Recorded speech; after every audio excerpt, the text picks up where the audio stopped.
麻绳专挑细处断，屋漏偏逢连夜雨。都说雨是财，可他老是3更半夜来。这老天爷到底是给我送财的，还是在坑我呀？大家好，我是雷子。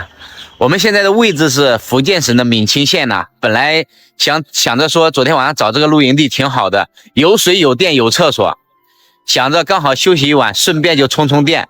没想到昨天晚上这个雨啊，又下了一夜。我发现是只要我一搭帐篷，它就下雨；一搭帐篷，它就下雨。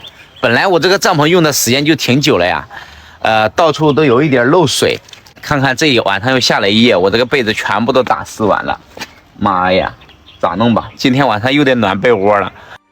现在这雨刚停了一会儿了，我得赶快喊小陈起来收拾收拾，我们得赶快出发了。等一下这个雨再下起来的话，又没有办法收了。小陈，还睡了？起来了，我看雨停了都。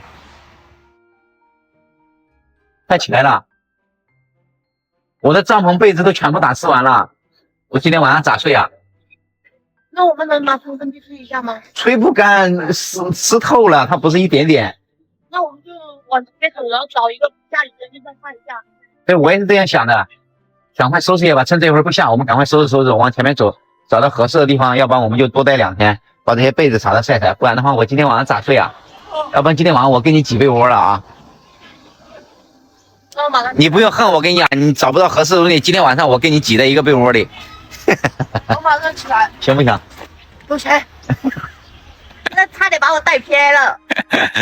现在我们2个也梳洗完了，还洗了个头发呀。看这个头发洗一下，头发都清爽了很多。看我的头发。我们现在住的这个地方有一个大的菜市场，我们顺便过去买点菜，然后找到露营地之后，我们就可以生火做饭吃了。免得路上再去找菜市场了，对呀，这个也方便。走，我们现在去买菜去了。刚好收拾完，这个天空又开始下雨了，蒙蒙生生的。